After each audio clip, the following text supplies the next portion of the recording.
All right, what is going on, everybody? Welcome back to another day of SaberSim's DFS office hours. Today is Tuesday, August 20th of 2024.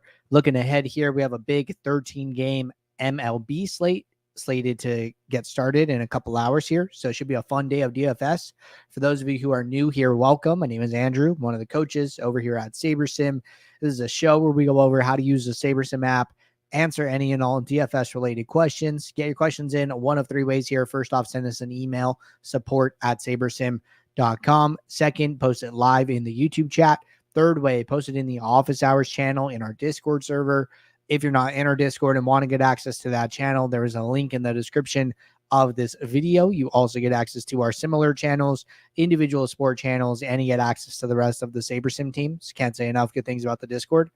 With that said, we do this show Monday through Friday, 4 p.m. Eastern. We do this show on Saturdays as well at 11 a.m. Eastern. All right, good stuff there. Let's get SaberSim pulled up here. As a reminder, we do have our build review show going live at 5 p.m. Eastern today. So if anybody wants to have their builds reviewed from a previous day earlier this week, we actually just started doing other sports other than MLB. So we just did our first MMA review yesterday, open to doing, golf, NASCAR, whatever you guys want. So if anybody wants to have their builds reviewed live on stream today, drop your DK username in the office hours channel in our Discord server. Let me know what sport you're looking to have reviewed and we can take it from there. So just want to say that reminder there. So let's jump into our first question. Question says, does the risk-adjusted ROI and the ROI percentage tell me if they are winning lineups or not? And do I aim for the high percentages or the low percentages? Okay, good question here. So let's just run some lineups here. We have quite a few questions around the contest sims. So we'll just get something spun up here. But what ROI and risk-adjusted ROI are telling you? First thing is, what is ROI doing? What's the calculation, right? So when we run the contest sim, what we're doing is we're taking the lineups, putting them into the contest sim, and then we are playing out the contest sim 100,000 times, right? So say you're playing a $1 single entry contest. So your entry fees in the contest sim are going to be $100,000. 100,000 sims times $1 entry fee, $100,000 entry.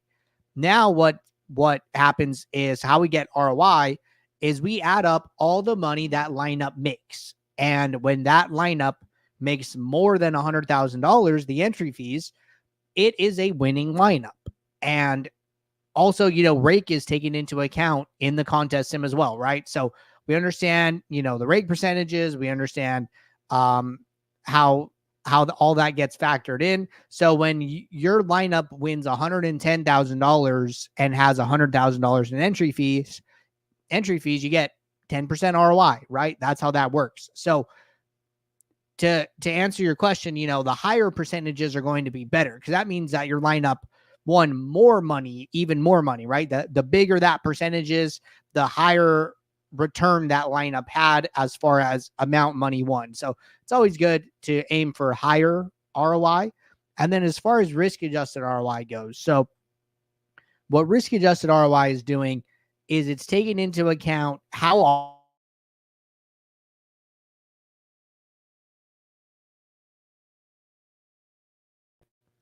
and how much that lineup loses. So it's doing a what's called an omega ratio. We coined the term risk-adjusted ROI, basically telling you it's like, hey, you could have two lineups that are 100% ROI, but they could have achieved the 100% ROI very, very differently. One lineup could be very boom bust, where it wins or doesn't cash, and then one lineup can have, less wins, but a lot of other high finishes and be a little bit more of a consistent lineup, right?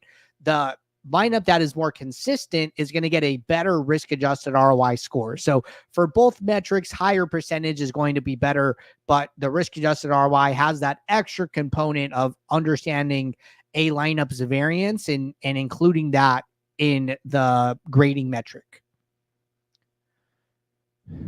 All right. Next question here. Can you go through the filter process or tag a video that has it? So I did get a little bit of clarification on this, just kind of talking about like things that you can filter for, after a build and trying to get a better understanding of like how to use filters, what kind of filters are good, and things like that. So we can definitely do that here. And where we should start, this one came in from Danny. Danny is on the ultimate plan. So first thing I would always recommend, right? Run your contest sim and then come in here and add a filter for ROI greater than 0 from the contest sim in question, right? This becomes important where, you know, yeah, like you can go into your contest sim, sort by risk adjusted ROI. Chances are, you know, the top 20 lineups are all going to be positive. But once you start using the uniques, once you start tinkering with the build, you know, you're going to go further and further down in your pool. We don't want to play any lineups that graded out poorly in the contest sim, right? We only want to play lineups that effectively won money, right? So we're saying, hey, you know, the threshold is this lineup needs to be greater than 0% ROI. It needs to be 1%, 2%, you know, and higher, right? So that's the first filter that we really recommend. Now, we've done some studying of lineups on our build review show, right? Our 5 p.m. Eastern show. And one thing that we've seen is that, you know, it seems like average projection does matter as far as contest sims go, right? We'll see somebody with like 96 sim average score, maybe not grading out super well. And then we'll go and look at like the top sim ROI sets. And they're somewhere in the range of, you know, 105 to 110, where, you know, it doesn't need to be 110. You know, 105 still grades out well, but, you know, it's still higher than 96, right? So something that I've been encouraging people to do here just from our findings is come in here and add a filter for projected score. And you should do this before the ROI because you're going to see that, you know, your lineups in the trash is 0. So this just gives you a better idea for when you do this. So show lineups with projected score greater than, and then you make up a number, right? I'm going to start with 90. And what I'm trying to do here is I'm trying to get about 10 to 20% of my lineups to go into the trash, where it's like, hey, I just want to kind of chop off the bottom projected lineups and not even consider playing those. And there's usually going to be some overlap with the ROI, right? So it's like, say I add that projection filter. Okay, 981 lineups went in the trash. That's about 20%, which is like kind of my max. And then I go and add one for ROI greater than 0. And I think this trash number was like 2,600 or 2,700. It was somewhere in that range. So from the 981, about 700 of them overlapped with the negative ROI lineups. But then there was an additional 200 lineups that also went into the trash because of now our trash numbers at like 2,900.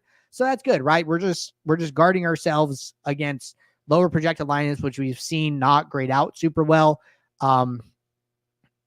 We've also talked about doing like a similar thing for ownership at times, right? Sometimes we've seen lineups with really high sum ownership not grade out super well. So then I would do something like, hey, you know, ownership, show lineups with ownership less than X. And then I would go through the same process, right? Turn off the other filters, come in here, do my ownership less than, and I'd make up a number, right? 150, maybe. I'm just throwing out a number. Okay, so that didn't do anything, right? So that means that the number's too high. Let's try 120. 120, we get a few lineups in the trash, right? Okay, you know, we're getting closer. So then I would go down, you know, maybe 105. And then I would just keep iterating on that until I got about, you know, out of my pool of 5,000, you know, 500 to 1,000, somewhere in that range in the trash. And then I would go in and, you know, add the other filters back, right? So after doing one of these, whether it be projection or ownership, I would write down the number and then I would figure out what the other number needs to be and then put them together, right? So the reason for doing this via the percentage of lineups in the trash is because, you know, 105 might be a good number on a 13 game slate, but it might not be a good number on a 5 game slate, right? So it's better to do it from this perspective as opposed to just having these hard and fast number rules, because ownership is going to change, amount of players on the slate is going to change, And, you can't capture that with a single number. So you got to be a little more flexible. And I think the percentage format works super well. So as far as filters go, those are some of the ones that we've been talking about. Projection, ownership, ROI are the main ones I would be sticking with at the moment. All right. Good question there. Question for you. I'm playing 150 single entry, 3 max, and 20 max tonight. In the build settings, should I just build 150 and set the entry limit to 150 or just leave it default? Okay, so the way that we recommend do this, like optimal building, is to run 2 builds. And the first build will have your single entry and your 3 max contests. And then your second build will have your 20 max and 150 max contests. And the reason for that comes down to how the sliders change, right? So, for most of your single entries, they're going to be like 100 to 1K or even 1K to 10K entries, right? So if I'm playing single entry, 100 to 1K, the correlation is at 8, sim diversity is at 5. If I change it to 3 max, sliders stay the same, right? Sliders are just accounting for the upside that we're building into your lineup. So we're basically saying, hey, we need about the same amount of upside to win a single entry as a 3 max. So you could build these together. Well, if I go and do 150 max, most of these are like 10 to 50K range. Sliders go from 8.5 to 10.8. This is a really, really big jump here, right? As far as upside, because with upside comes downside, right? It's kind of equal on both sides. Well, now the lineups are a lot more risky and probably a little bit too leveraged for some of those smaller contests. So if I look at the 150 max sliders, and then if I look at the 20 max is 10.7. So one sim diversity tick down, but we feel like this is close enough from our back testing to say, hey, you can build your 20 max and 150 max together.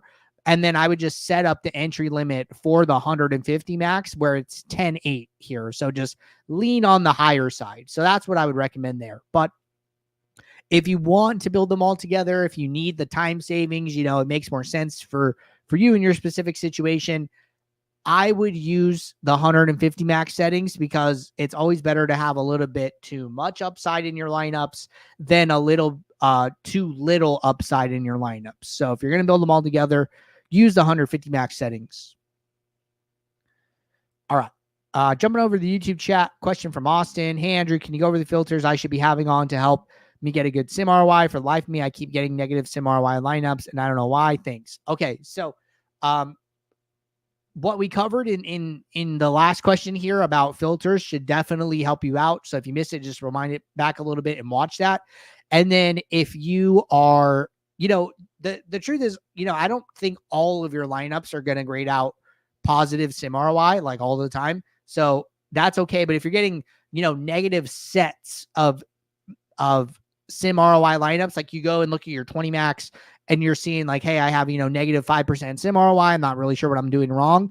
Add your DK username to the office hours channel and I will pull you up on stream and, go through your set, right? So we'll look at your contest selection. We'll pull up a contest and see how your lineup's graded out.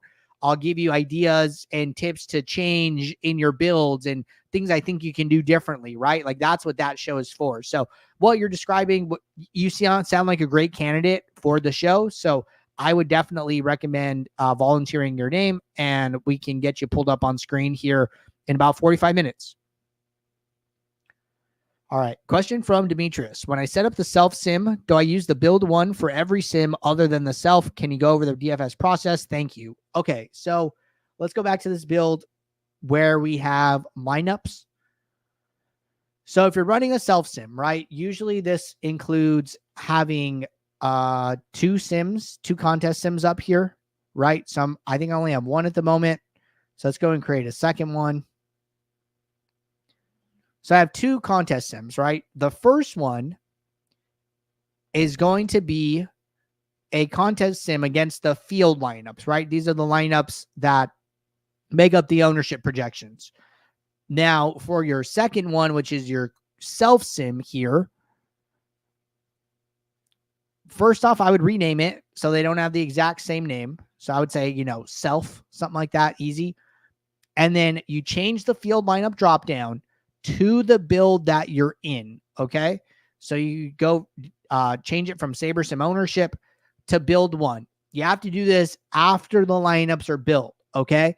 And then if at any point you rebuild lineups, you need to go back into your SaberSim and reselect this build. So what will happen is if you rebuild lineups, the field lineups drop down, becomes blank, and then you need to reselect it, okay? If you don't reselect it, it's going to use the last set of lineups that were built.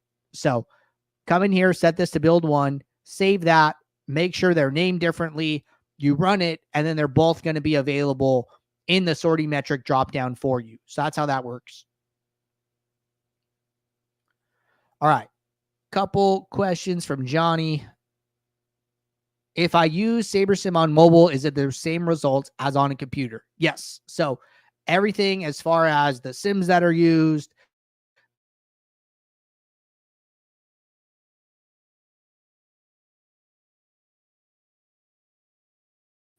we only have one set of game sims. We only have one contest sim engine. So everything is the same. There's no difference between computer and mobile.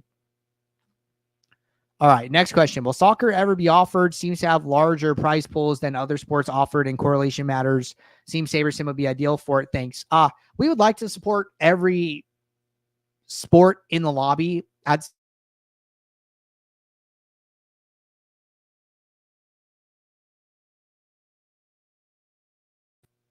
So I just removed the question so we could see it all. So we are, slowly building this out, right? And the only sports that we don't have sims for at the moment or support for is COD, soccer, college basketball. We don't have Valorant on the list, but we don't have Valorant as well. And then, we have our WNBA projections that come from our third-party partners. But every other sport on this list, we do have sims for and projections. So the goal here is to have sims for every sport on this list. Now that just takes time.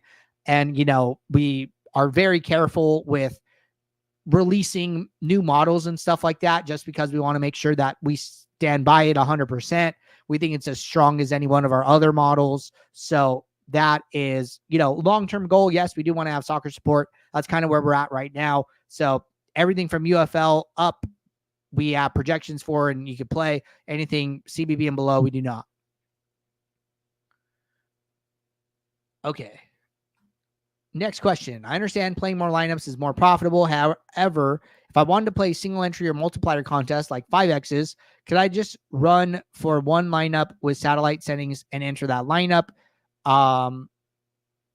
So if you're playing a multiplier, what I would recommend is going to style and setting it to multiplier, right?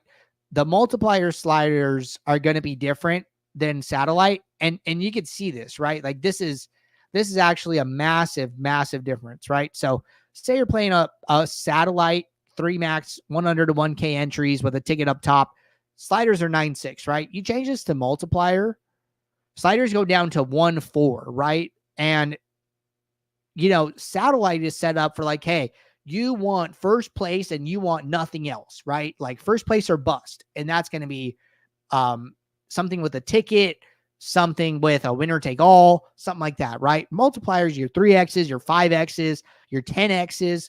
We're saying like, hey, correlation, we got to account for it a little bit. Sim diversity is going to be a more important, yes, but we still want to take into account more and more sims closer to the average projection, because you don't need to beat as many people to get paid in this type of contest. So for your multipliers, I would definitely be setting it up with multiplier and not satellite.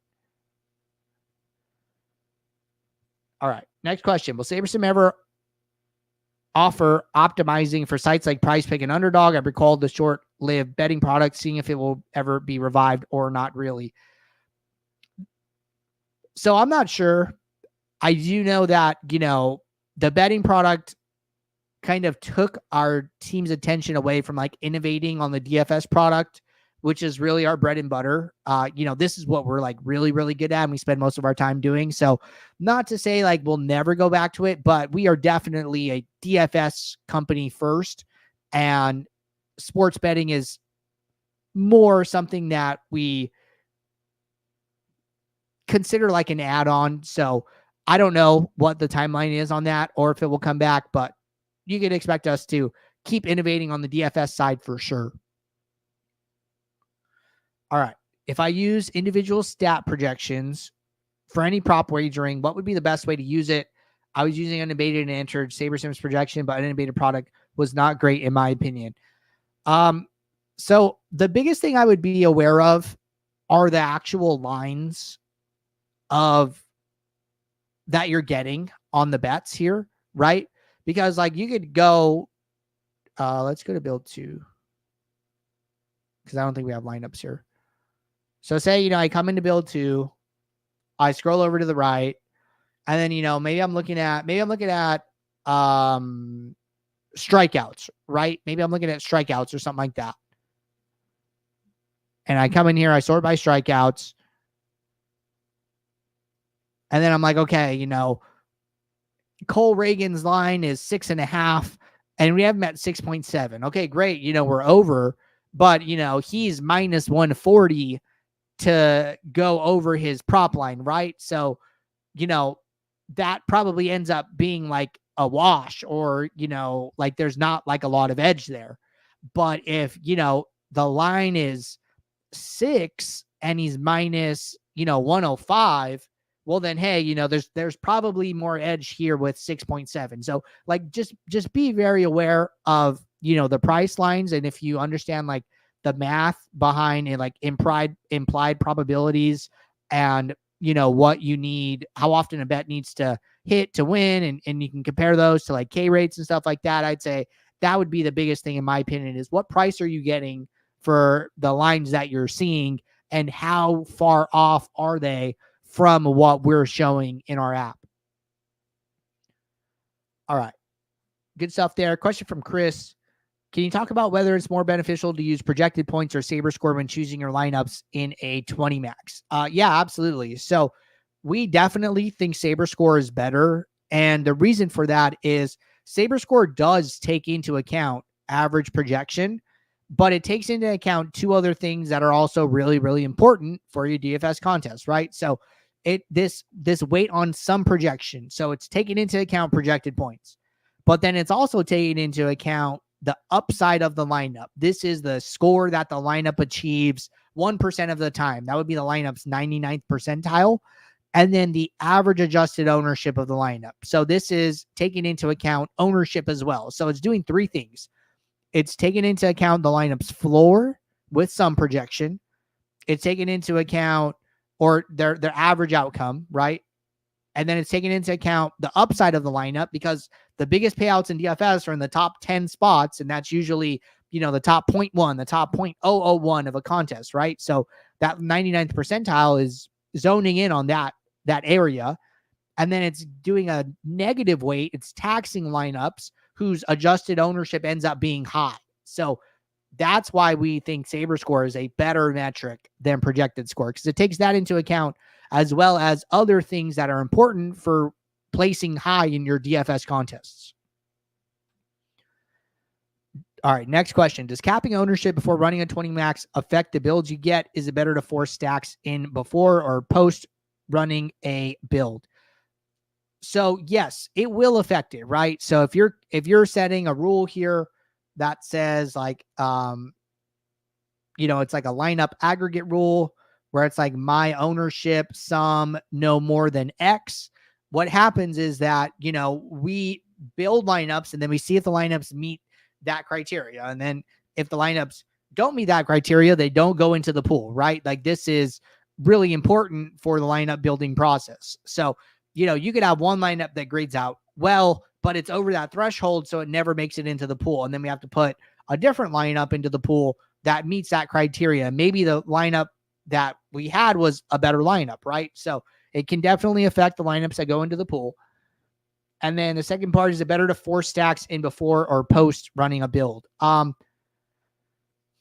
way I recommend this is run a build, go into your team stacks, and then see if you can make your adjustments and see if the builder has enough lineups in the pool to meet all your criteria. Now, if you run into a situation where the builder doesn't have enough lineups, then just finish setting up all your adjustments and then click rebuild lineups. So what you're doing is you're seeing if there are enough lineups in a default build to match your adjustments or your opinions.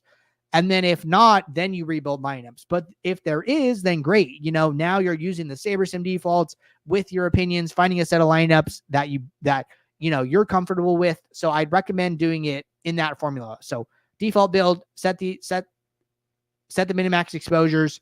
If it works, great. If it doesn't, then rebuild. And then your second build will take those inputs into account up front and make sure that the build reaches your recommendations.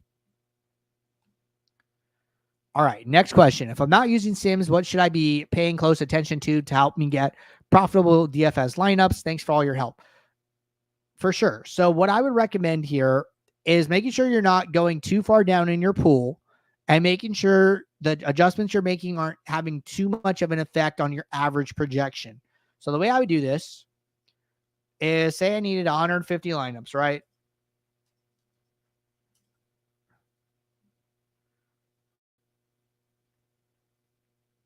Now what I would do is I would go to the calculator and I would show me average projection across my 150 lineups. So across my entire set of 150, my average projection is about 95.2. So then what I would do is, okay, hey, I'm going to start making some adjustments. I'm going to change my minimax exposures. I'm going to change my min uniques. And I want to see, okay, what's the change on the average projection? It's still 95. That's good. We've added 5 min uniques, line up 392. If I don't have contest sims, I'm trying to stay in the top 25 to 50% of my pool here. And then, maybe I come in, add some minimax exposures, like watching this rank number, watching your average projection. And then when you see one of them fall significantly, like if I was going into lineup 3,000, 4,000, I'd probably say, hey, I made too many changes. I need to ease off a little bit. If I see projection drop from like 95 to like 90, maybe I made too many adjustments. So those are the two things I would be looking at to determine if I'm making too many adjustments and actually hurting my lineups rather than helping them. All right. Good stuff there. Question from Ryan. Andrew, going to have Eric on to talk about any updates to the CFB model. It's a Christmas time for DFS.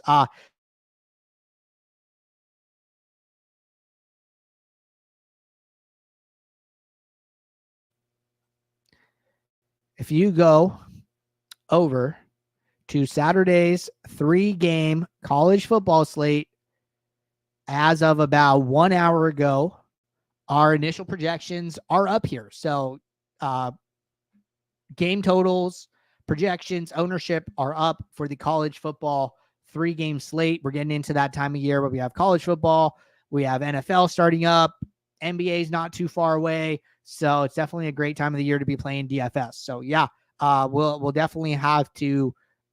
We'll be coming out with some college football content. Probably not for this week. This is like considered like week 0, but ahead of week 1, we should have some content, possibly an interview with Eric.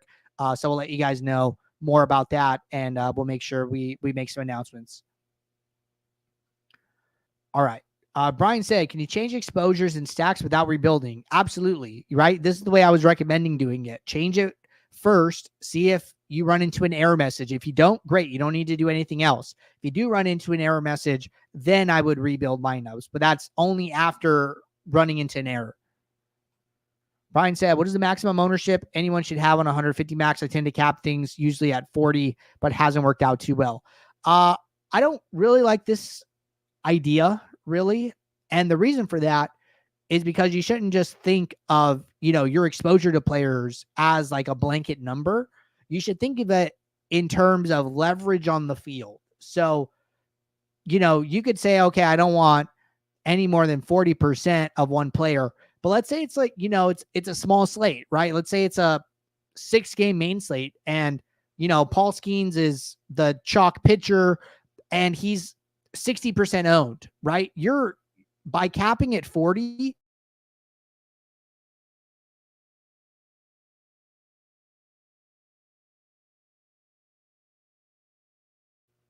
on this pitcher because I've set this hard cap. So what I would recommend is thinking about your maximums, we use a little bit different guideline saying 2 to 3x a player's ownership should be like your max exposure, your max leverage. So for instance here, Cole Reagan's pitcher, 31% owned, I might be willing to have 60% of him, right? But then if I go and look at like batters, and I'm looking at, I'm just going to pick somebody a little bit lower, right? Maybe like George Springer at 8% ownership. I am not willing to have 60% George Springer, right? I'm maybe willing to have 8%, maybe like 25% Springer, right? I think that's like a good range there, right? But then, I might be willing to have a little bit more Ohtani, who's 16% owned, and maybe I'm okay with having him in 35% of my lineups, right? So the number changes based on the player's ownership, because it's all about how much leverage you're getting on that player compared to what their expected ownership in the contest is. So think about it from that angle. All right. Austin said, how many lineups do you like building for a single entry 3-max contest? I would always build the maximum, however many lineups your plan allows. I would always build the maximum, right? On sim mode, lineups are not built from strongest to weakest, because we are not doing highest projected lineup and then second highest and then third. The lineups are generated from randomly sampling all the sims on the slate, and then they are graded afterwards. So your best lineup could technically be built last. That's not, there's nothing that says that couldn't happen. So it's better to always build the maximum number of lineups that you can. All right. Good stuff there. See, Renegade posted in Discord for reviewing their lineups from yesterday. Absolutely. We can definitely do that. Looks like we're caught up here in the Discord and the YouTube chat. So reminder, we have the build review show in 30 minutes here. If anybody else wants their builds reviewed from yesterday or recently here, let me know. Drop your DK username in the office hours channel in Discord, and I'll see you all in about 30 minutes. So looking forward to the next show. Thanks for tuning in. See ya. Bye.